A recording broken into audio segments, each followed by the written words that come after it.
Hello students, good morning to all of you. Again welcome to online classes. This is second day of information technology for class 10th students. Today I will teach you history of internet. The internet has become such an integral part of our life with such powerful capabilities. Internet हमारे जीवन का एक अनिवार्य part powerful क्षमताओं के साथ बन चुका है। That it is easy to forget that this technological marvels was created by the long and hard dedicated efforts of human beings fools who had a vision of what universal networking could become and work to make it happen। यह भूलना आसान है कि यह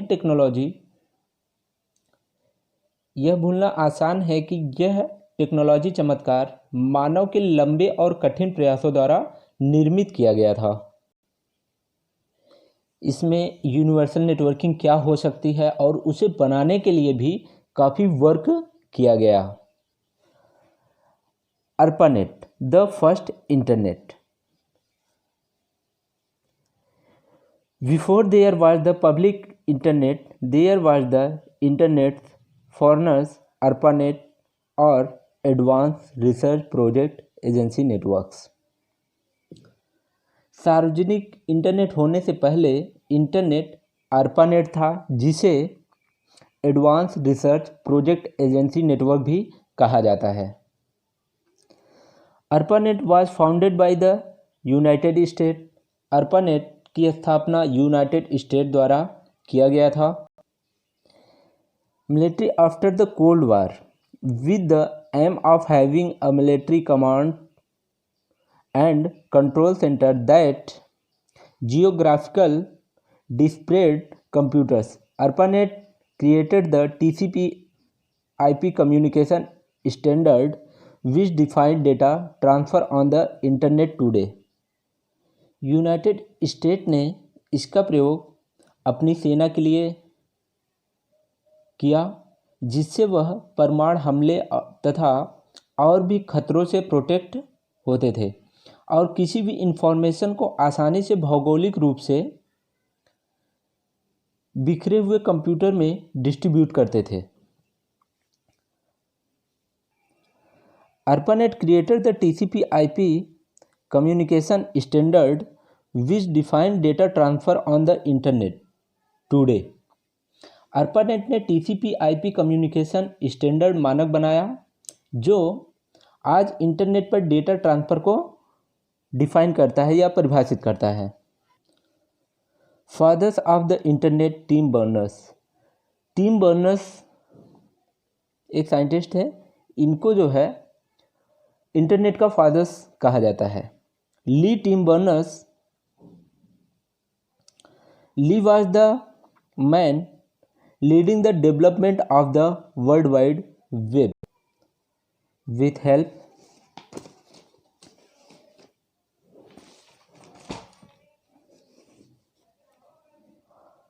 of course the define of HTML hypertext markup language used to create web page, HTTP hypertext transfer protocol and URLs uniform resource locators. Tim Berners-Lee के ही नेतृत्व में ही WW जिसे हम लोग वर्ल्ड वाइड वेब कहते हैं, HTML hyper text markup language यह एक प्रोग्रामिंग लैंग्वेज होती है, HTTP hyper text transfer protocols यह एक प्रोटोकॉल्स होता है और URLs यूनिफॉर्म रिसोर्स लोकेटर यह वेब एड्रेस होता है। इन्हीं के नेतृत्व में ही इन सब चीज़ों का विकास हुआ। How does the internet works, internet किस तरह से कार्य करता है। The work horse of the internet are called server, मतलब जो भी इंटरनेट पर सर्विसेज प्रोवाइड की जाती हैं, जिसके द्वारा सर्विसेज इंटरनेट पर अवेलेबल कराई जाती हैं, उसे सर्वर्स कहा जाता है। These servers work all night and all day, hooked up to bunch of cable that fling information back and forth. Server जो होता है वह 24 आवर्स काम करता है, वह कभी भी रुकता नहीं है, डे नाइट एनी टाइम वह वर्क करता रहता है. People that request information from this hard working machine are called client. और जो भी इंफॉर्मेशन हम सर्वर से कलेक्ट करने के लिए जिस डिवाइस से इंफॉर्मेशन को सेंड करते हैं या फिर रिक्वेस्ट भेजते हैं, जो हमारी लोकल डिवाइस होती है उस डिवाइस को या फिर उस मशीन को क्लाइंट्स कहा जाता है. मतलब जो भी रिक्वेस्ट देता है, रिक्वेस्ट करता है, वह क्लाइंट डिवाइस होती है, और जहाँ से सर्विस को प्रोवाइड किया जाता है उसे सर्वर कहा जाता है.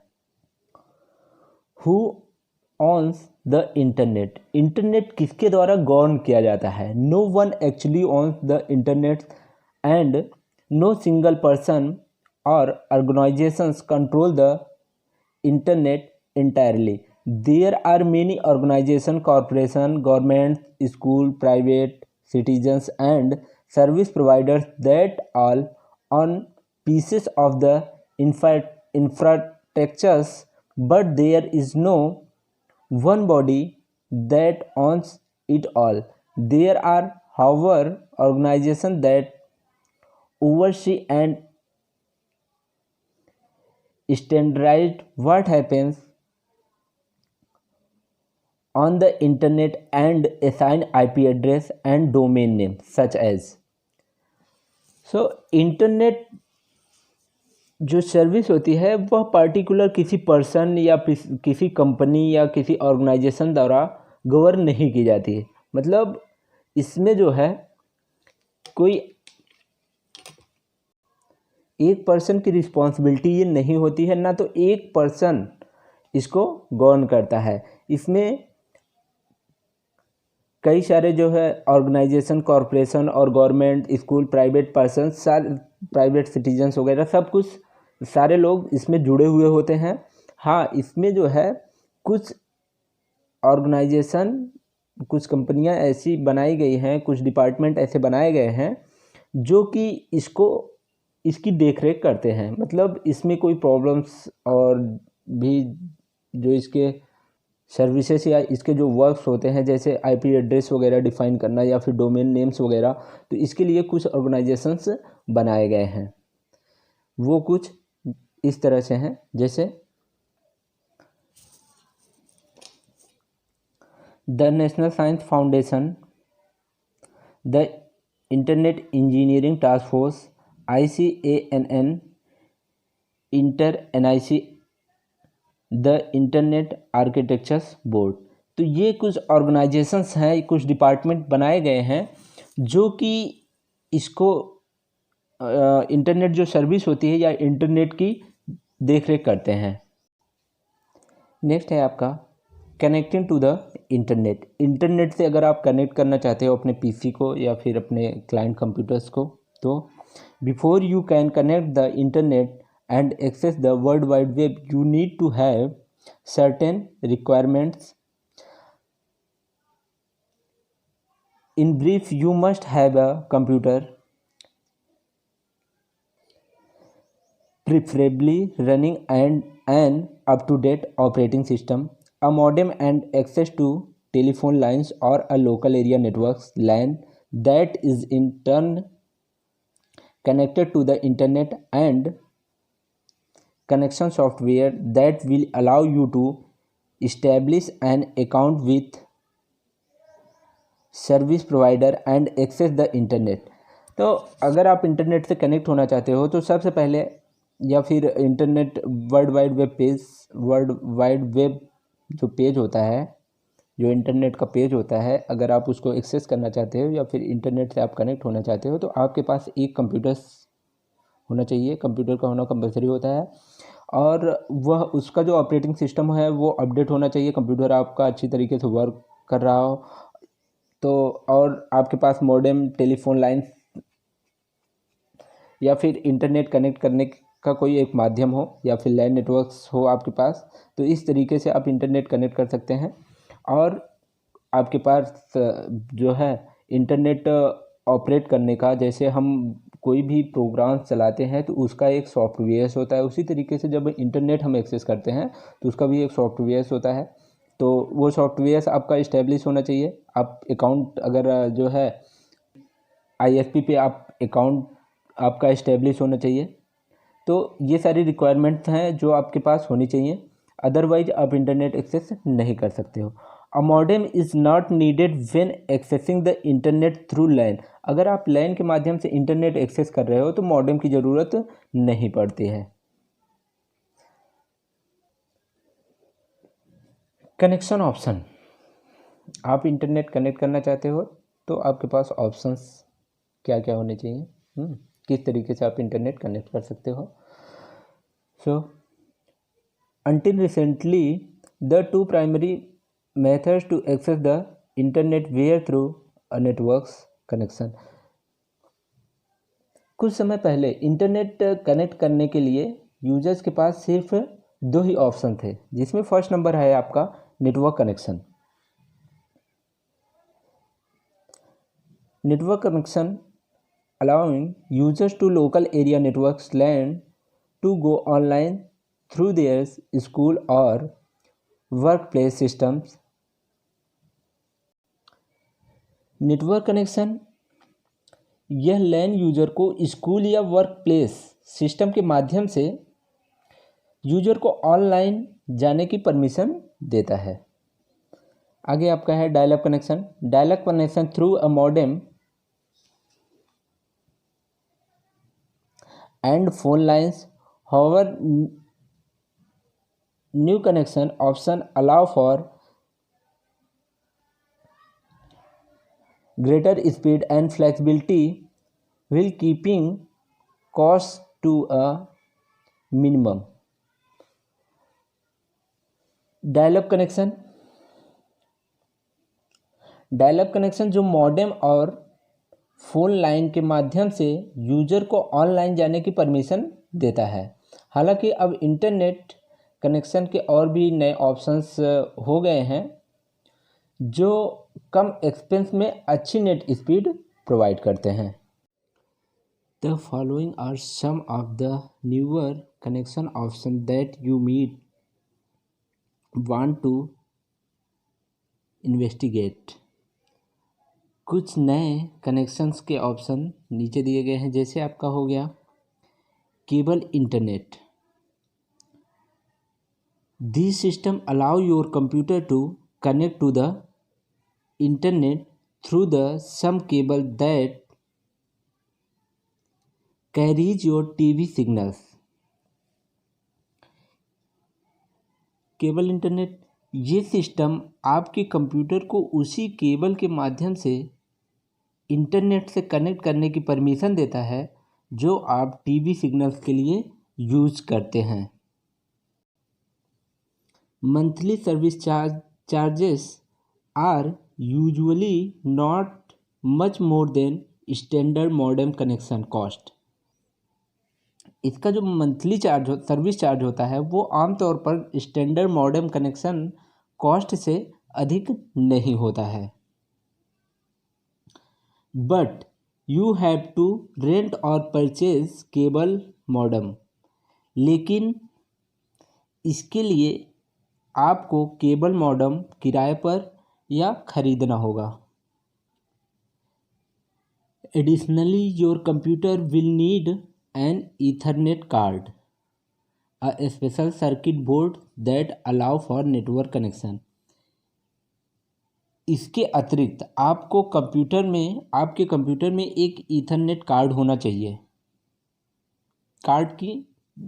कार्ड का होना कंपलसरी है या फिर कार्ड की आवश्यकता होगी, जो कि एक स्पेशल सर्किट बोर्ड होता है जो नेटवर्क कनेक्शंस की परमिशन देता है। Not all cable service operators offer this service, call your local operators for more information. सभी केबल सर्विस ऑपरेटर ये सर्विस प्रोवाइड नहीं करते हैं। अगर हमें आपको ज़्यादा इन्फॉर्मेशन चाहिए होती है तो अपने लोकल सर्विस ऑपरेटर्स को आप कॉल कर सकते हैं, या फिर आप उससे संपर्क करके और भी इन्फॉर्मेशन कलेक्ट कर सकते हैं। नेक्स्ट नंबर होता है हमारा satellite connection. This system allow you to download internet files via a satellite connection. यह सिस्टम आपको सैटेलाइट कनेक्शन के माध्यम से इंटरनेट से फाइल डाउनलोड करने की परमिशन देता है। This is an efficient method for receiving large web graphics and other items। यह बड़े वेब ग्राफिक्स और अन्य आइटम्स को रिसीव करने का एक बहुत ही अच्छा मेथड है।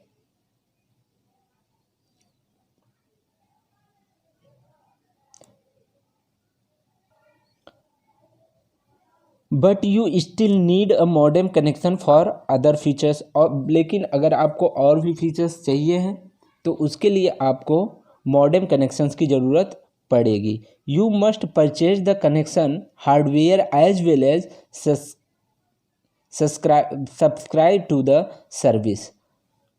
आपको कनेक्शन हार्डवेयर खरीदने के साथ साथ यह सर्विस भी सब्सक्राइब करनी चाहिए। नेक्स्ट आपका आता है ISDN integrated service digital networks. An ISDN line is a type of digital phone line that can transmit data many times faster than a conventional modem and phone lines। यह भी एक dial-up connection के समान ही होता है, परंतु इसकी जो स्पीड होती है वह कई गुना अधिक होती है। Next wireless connection. Wireless connections ऐसा कनेक्शंस होता है जिसमें हमें वायर की ज़रूरत नहीं पड़ती है, या विदाउट वायर हम जो है इंटरनेट एक्सेस कर सकते हैं या फिर डेटा को ट्रांसफ़र कर सकते हैं। इस प्रकार का कनेक्शन रेडियो फ्रीक्वेंसी बैंड का उपयोग करते हुए इंटरनेट उपलब्ध कराता है। वायरलेस कनेक्शंस में हमें जो स्पीड मिलती है वह बहुत ही हाई स्पीड होती है। नेक्स्ट होता है हमारा web TV. Web TV introduced in late 1996। Web TV जो है 1996 के लास्ट में इंट्रोड्यूस किया गया। Web TV web and email access through ordinary television sets. यह जो है इसमें वेब और ईमेल को एक सामान्य टीवी सेट से एक्सेस किया गया है।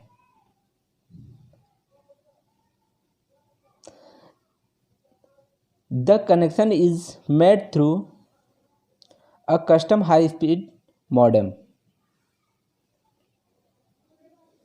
इसमें कनेक्शन एक कस्टम हाई स्पीड मॉडेम से किया जाता है।